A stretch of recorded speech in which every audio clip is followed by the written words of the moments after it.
Good morning. Are you hungry? Are you hungry? Come lay down. Come lay down. Oh, right here? No.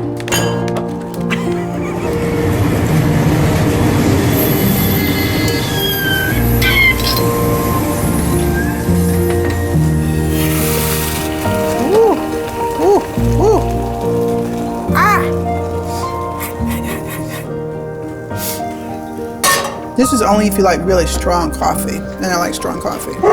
It's okay. I know. Naima.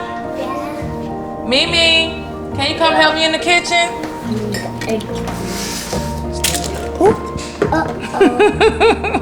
That was a good try. We could do another one. You gotta be over the bowl, mommy, all right? Now you're gonna be over the bowl. And put your head in. Good job. I did it. You did it, mommy. Now, Goose just always tries to steal her food. Whatever sister has is better. When Goose is over here, she'll defer to him getting the spot he wants.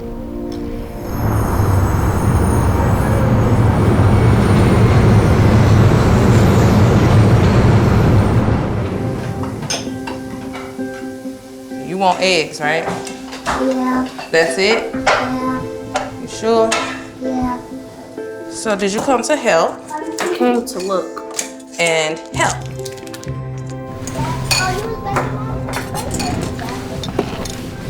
You good? You want to ride by the water? You asked to do it last night. Come on, mommy. Just gonna put your shoes on.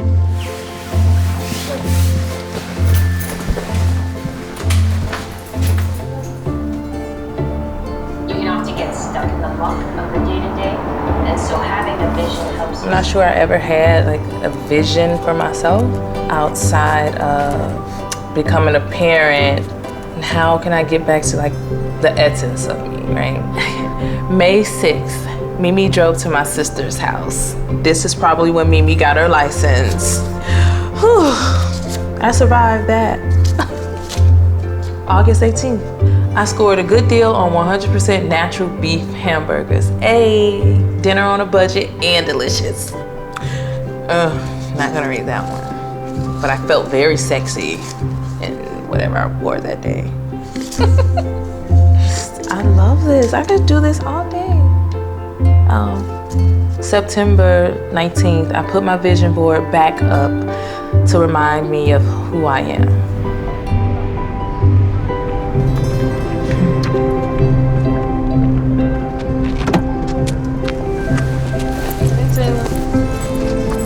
Hey Taylor. Hi. Hey y'all. What's wrong, Nima? I think you're getting sick. In 2007, I was working part-time at a local grocery store, sharing a 2-bedroom apartment with my sister and her daughter, and my 3 young children. So I was really just like going through the motion so that I wouldn't be homeless and that they would have food to eat. Yeah, I would describe it as just being like lost. That's really how I was lost. I think that could be helpful to people.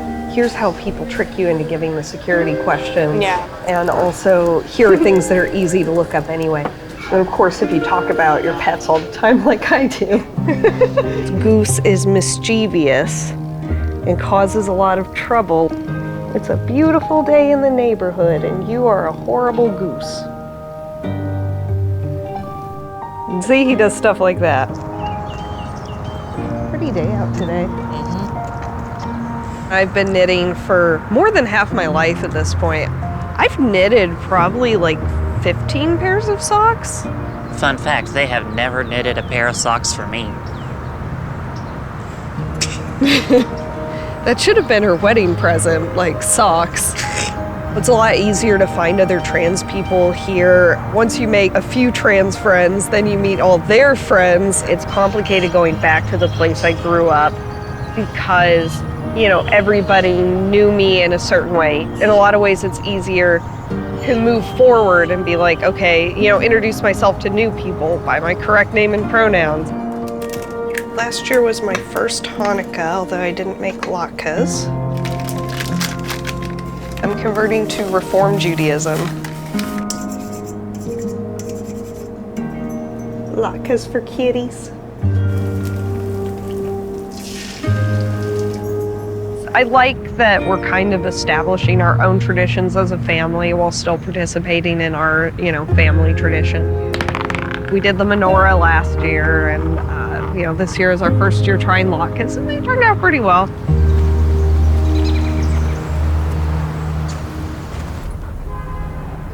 I call this chapter, Go Head On with Your Bad Self. I witnessed the way two women, devoted mothers, each with their share of challenges, loved on one another.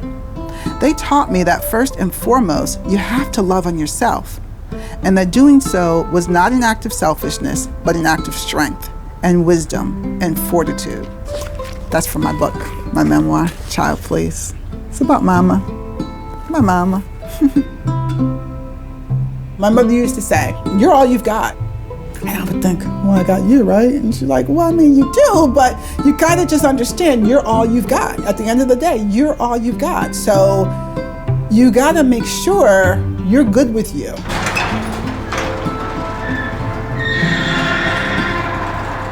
I'm a low-key beast.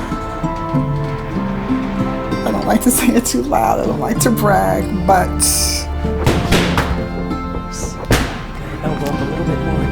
check your face. Then you got twist your arm out. Then you got like that, right? And all that, right? It's like divorce, my mom died, those were my best workouts. Everything comes out. Come on, dig, brick house, dig. 10, 30.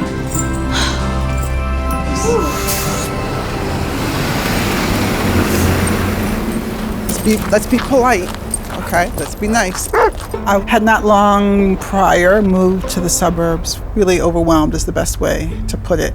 2 really young kids, new neighborhood, no real friends. It was not a great period.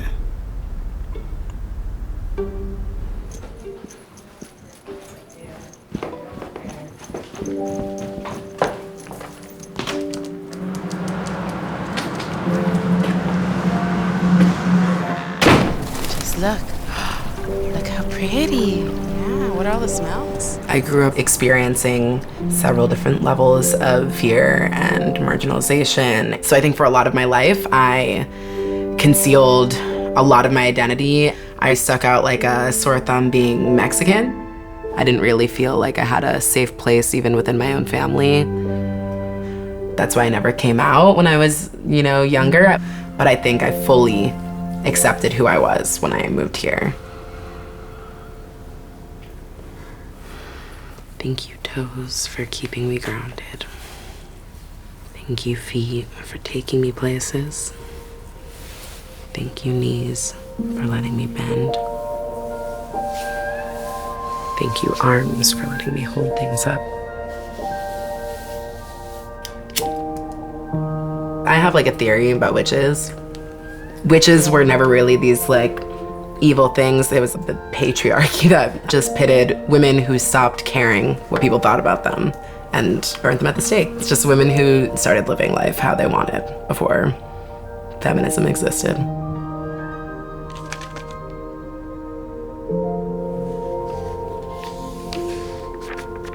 So these are some things that I wrote when I was 18 years old.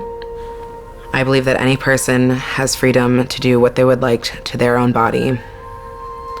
And if timing is not right or the mother is not ready, then she should have the right to choose whether she would like to have a child or not, just as I did.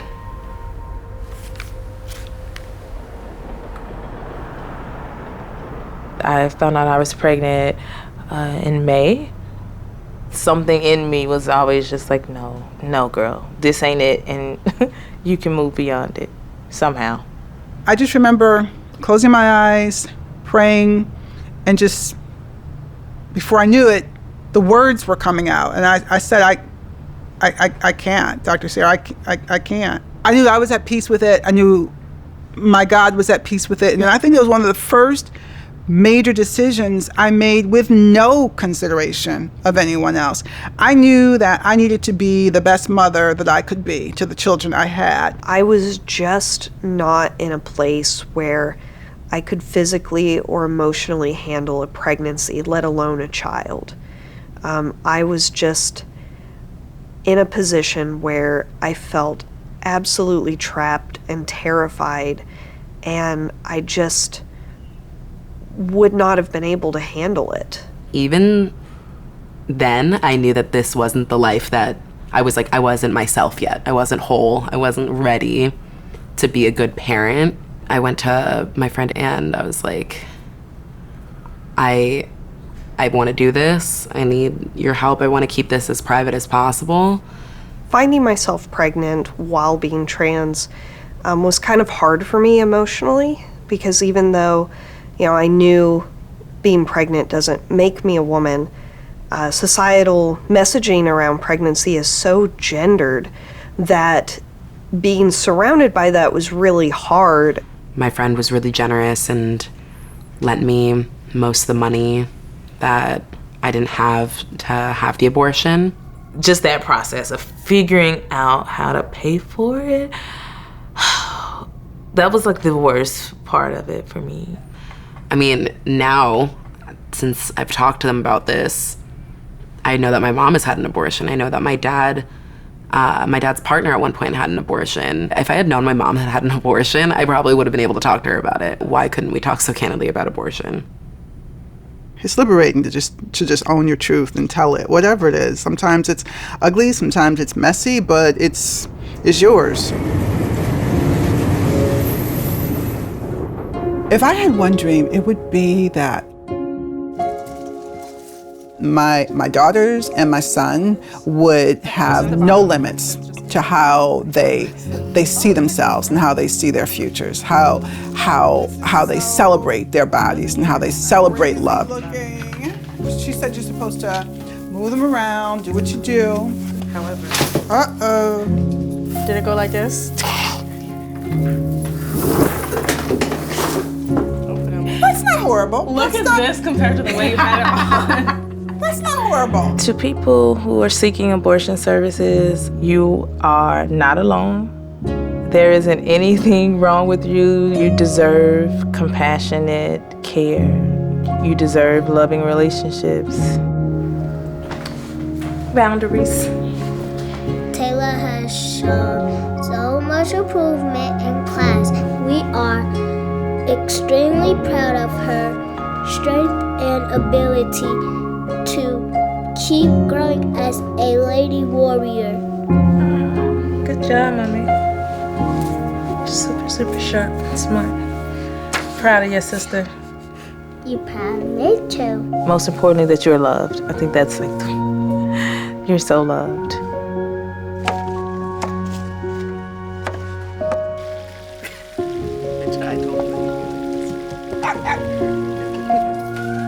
It's funny that I had the feeling I would meet the love of my life in San Francisco. I had no idea that person was gonna be me. Yeah, this is pretty spicy, huh? So can I be involved, please?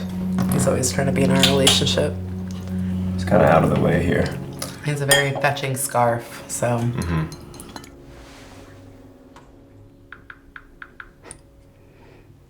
Baruch atah Adonai, Eloheinu melech haolam, she'asa nisim lavoteinu, bayamim hahem bazman hazeh.